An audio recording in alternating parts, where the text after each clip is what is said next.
दिल्ली विधानसभा से आम आदमी पार्टी विधायकों के निलंबन को लेकर भड़की आतिशी के लेटर का जवाब अब दिल्ली विधानसभा के स्पीकर विजेंद्र गुप्ता ने दिया है। विजेंद्र गुप्ता ने लेटर का जवाब लेटर से देते हुए ये साफ तौर पर अपने इस पत्र में लिखा है कि हैरत की बात है कि पिछले 12 साल से जो पार्टी सरकार में थी उन्हें सदन के नियमों का नहीं पता, वो सदन के नियम से अनभिज्ञ है। ये जवाब जो है विजेंद्र गुप्ता की ओर से दिया गया है।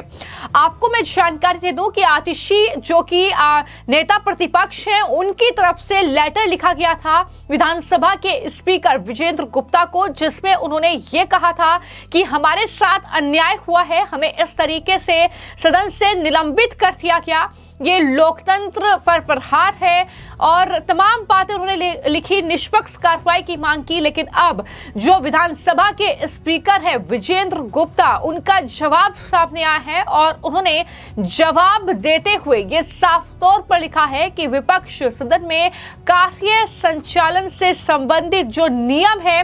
और जो विनियमों से अनभिज्ञ है, यानी उन्हें इसकी जानकारी नहीं है। विशेष रूप से यही राजनीतिक दल पिछले 12 साल तक सरकार में था, यानी जब आप 12 साल तक सत्ता में थे तो आपको ये जानकारी होनी चाहिए थी कि जब वहां पर उपराज्यपाल अपना संबोधन दे रहे हैं तो किसी भी तरह का इस तरीके से रोक टोक ना की जाए, किसी भी तरीके का हुड़दंग ना किया जाए, किसी भी तरह की नारेबाजी ना हो। लेकिन आपने नियमों को ताक पर रखा, आपने नियमों की धज्जियां उड़ाई, जिसकी वजह से आप पर यह कार्रवाई हुई है। जो जवाब विजेंद्र गुप्ता ने दिया है, जो कि स्पीकर है दिल्ली विधानसभा के, उन्होंने ये लिखा कि नियम 277 के तहत निलंबित सदस्य को सदन और समितियों की कार्यवाही में शामिल होने या विधानसभा परिसर में एंट्री की परमिशन नहीं होती है। ये एक स्थापित संसदीय परंपरा है, ये बड़ी बात उनकी तरफ से कही गई है। यानी लगातार आप जो है पूर्व मुख्यमंत्री जो कि नेता विपक्ष हैं, उनको सुन रहे होंगे, आतिशी को, वो लगातार ही कह रही हैं कि हमें जो सदन से तो निलंबित कर ही दिया गया, लेकिन हमें तो विधानसभा परिसर में भी एंट्री नहीं दी जा रही है। इस तरीके के आरोप वो लगातार बीजेपी पर मढ़ रही है। लेकिन यहां पर जो नियम है वो दरअसल विजेंद्र गुप्ता ने इस लेटर जो जवाब आतिशी को दिया गया है उसके जरिए समझाया है और कहा है कि नियम 277 के तहत जो निलंबित सदस्य है वो दरअसल विधानसभा परिसर में भी एंट्री नहीं कर सकता है। तो ये नियम तो आतिशी को जरूर पढ़ना चाहिए। यहां पर विजेंद्र गुप्ता ये भी लिख रहे हैं कि आतिशी जी का लेटर जो मुझे मिला है, जिसमें आपने विपक्षी विधायकों के निलंबन और उन्हें विधानसभा परिसर में एंट्री ना दिए जाने के बारे में जो चिंता अपनी जाहिर की है, जो आप कह रही हैं कि मुझे बहुत दुख है, मुझे बहुत पीड़ा है कि इस तरीके का व्यवहार हमारे साथ हो रहा है, हमें 200 मीटर पहले ही रोक दिया जा रहा है। तो उन्होंने जवाब देते हुए लिखा कि यह बहुत आश्चर्यजनक है कि विपक्ष सदन में कार्य संचालन से जुड़े नियम और विनियमों से अनभिज्ञ है, यानी उनकी जानकारी उन्हें नहीं है और इस तरीके से वो व्यवहार कर रहा है। आगे वो ये भी लेटर में लिख रहे हैं कि 24 फरवरी 2025 को जब अध्यक्ष का चुनाव खत्म हुआ तब ये एक गरिमामयी प्रक्रिया होनी चाहिए थी। उन्होंने लिखा कि लेकिन दुर्भाग्य से विपक्ष के जो भी सदस्य थे, जो भी विधायक वहां पर थे, उनके द्वारा नारेबाजी की गई, इस काम में बाधा डाली गई, इस पूरी प्रक्रिया को उन्होंने बाधित करने का काम किया। इस अशोभनीय आचरण के बावजूद उन्होंने कहा कि मैंने संयम बरतते हुए किसी भी विधायक के खिलाफ कोई अनुशासनात्मक कार्रवाई नहीं की। लेकिन हम नई विधानसभा जो है उसकी अवधि की शुरुआत लोकतांत्रिक समावेशन की भावना से हो, इसलिए मैंने उस वक्त कार्रवाई नहीं की थी। लेकिन जब उपराज्यपाल ने उद्घाटन भाषण दिया 25 फरवरी को, तो विपक्षी विधायकों ने इस तरीके का व्यवधान फिर से उत्पन्न करने की कोशिश की,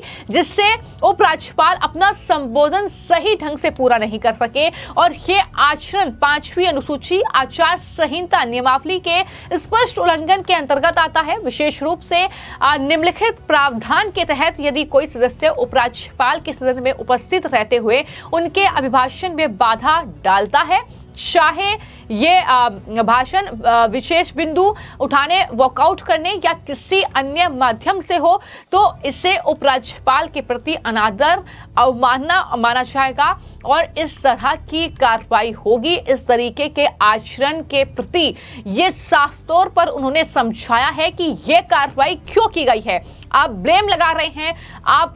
कह रहे हैं कि हम पर जो है जय भीम बोलने पर हम पर कार्रवाई कर दी गई, हमें सदन से बाहर कर दिया गया, लेकिन जब उपराज्यपाल वहां पर उद्घाटन भाषण दे रहे थे तो आप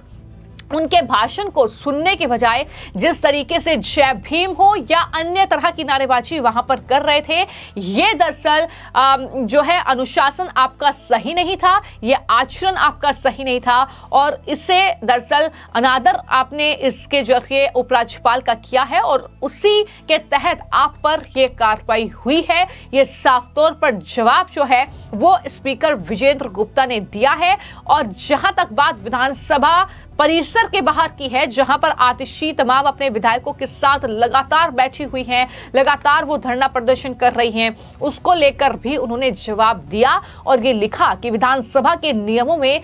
सदन के परिसीमन की व्यापक परिभाषा दी गई है, जिसमें तमाम अलग अलग क्षेत्र शामिल हैं। विधानसभा का कक्ष, लॉबी, गैलरी, विधानसभा सचिवालय द्वारा उपयोग किए जा रहे जो कमरे हैं, जो अध्यक्ष उपाध्यक्ष के कमरे हैं, समिति कक्ष जो है, विधानसभा जो भी चीजें वहां पर है, अधिकारियों के नियंत्रण में रहने वाले सभी परिसर, इन तक जाने वाले मार्ग। उन्होंने कहा कि ऐसे तमाम जगह जहां पर अध्यक्ष जो है समय समय पर निर्दिष्ट कर सकते हैं, तो वहां पर आपको जाना अलाउड नहीं होगा। ये तमाम चीजें जो कहीं ना कहीं टेक्निकल चीजें हैं, जो कहीं ना कहीं लिखी हुई चीजें हैं, वो समझाते हुए इस तरीके से जवाब दिया गया है कि आप जनता को बरगलाए ना, और इस तरीके से अगर आप जो है अपमान कर रहे हैं उपराज्यपाल का, तो जो भी कानून है, जो भी चीजें लिखी हुई हैं, उसके तहत आप पर कार्रवाई होगी। तो ये साफ तौर पर आतिशी को समझाया गया है, क्योंकि लगातार हम देख रहे हैं कि पूरी आम आदमी पार्टी, उनके जो भी विधायक हैं जो निलंबित हुए हैं, वो लगातार बीजेपी पर आरोप लगा रहे हैं। वो कह रहे हैं कि हम तो सिर्फ जय भीम के नारे लगा रहे थे और हमें इस तरीके से सदन से बाहर कर दिया गया। लेकिन कुल मिलाकर अब देखना यह होगा कि आगे इस पूरे मामले में क्या कुछ होता है, किस तरीके से ये दिल्ली विधानसभा में संग्राम रुकता है या ये बढ़ता जाता है, किस तरीके की कार्रवाई होगी, किस तरीके से आगे चीजें बढ़ेंगी। फिलहाल कैग रिपोर्ट जिसने अरविंद केजरीवाल के लिए मुसीबत पैदा कर दी है और उसको लेकर भी लगातार जो सियासी पारा है दिल्ली का, वो बढ़ता हुआ दिख रहा है। आपकी इस पूरे मामले को लेकर क्या राय है, हमें कमेंट बॉक्स में जरूर लिखें। धन्यवाद।